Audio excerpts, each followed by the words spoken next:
Today is the first Monday of a brand new year, and we can be forgiven for falling into the patterns of the masses and the media to get us to feel into that pushing and striving energy and trying too hard to make too much change too soon.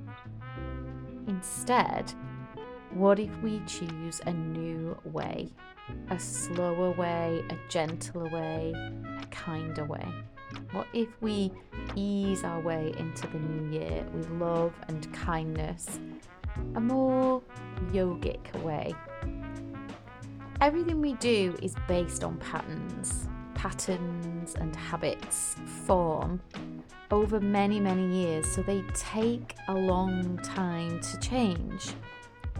So it pays to take a bit of time in the new year to reflect in these moments of longer nights, dark nights, shorter days. It's a good time to maybe do a little bit of meditation, journaling, some quiet reflection on your walks in the morning. Just have a little think about what patterns are helpful to you. What patterns do you want to keep? What patterns are unhelpful?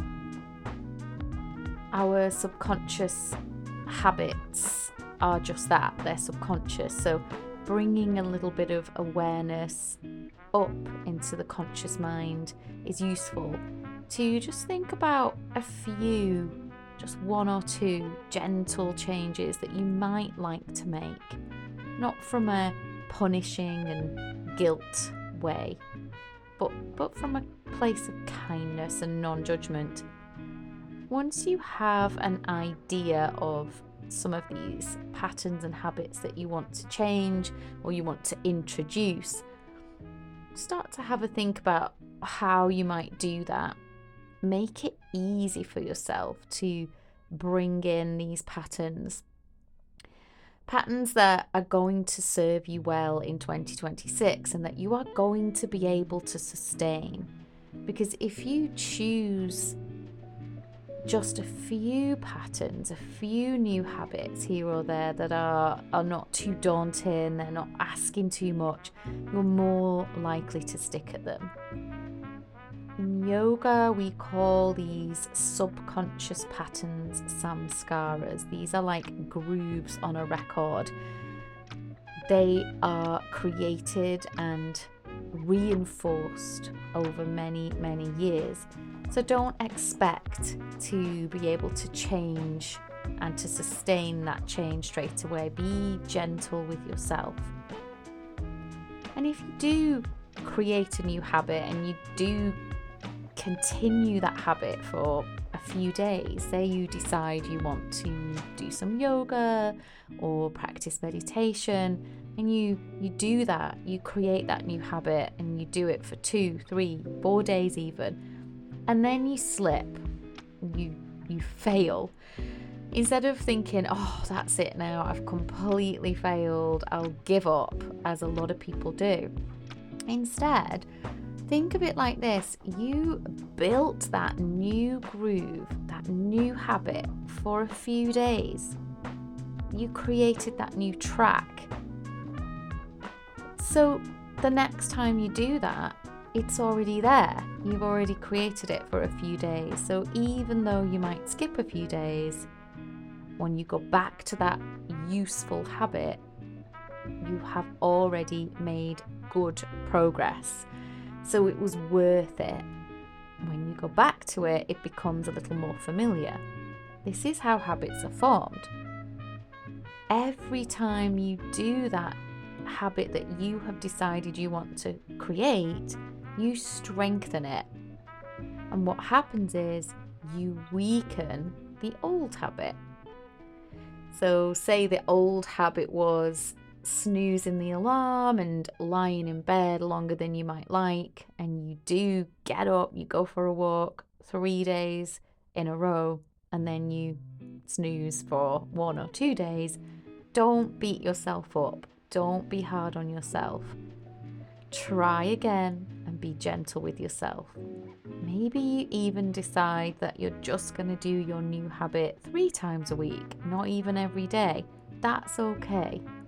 If we come at our new year in this gentle way, we're much more likely to sustain these new habits, these new pathways that we want to create. We can look at it like changing the direction of skis. You have been skiing down the same slope over and over and over again with your old habits. So if you want to change the direction of your skis, it's not going to be necessarily easy. It takes time, dedication, it takes patience and kindness. So remember along the way to be kind to yourself. It's really, really important to give yourself space to be kind, to be compassionate, and not to judge yourself too harshly the moment that you skip a day, you miss a day, you fail, as you might have thought of it previously.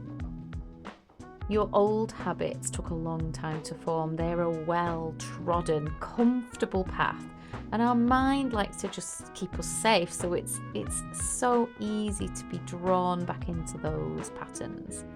New patterns, new habits are going to take a little bit of discipline. In yoga, we call this tapas. It's a little bit of discomfort. We don't feel as comfortable doing the new habits as we did doing the old ones. The old ones feel like that comfortable pair of slippers that you're so used to. But remain patient. Try again. And I promise, if you keep showing up for yourself like this, from this place of kindness, compassion, non-judgment, you're much more likely to create those new habits. So decide for yourself, what are those patterns and habits that you want to create? Just make a decision and give it a go. What have you got to lose?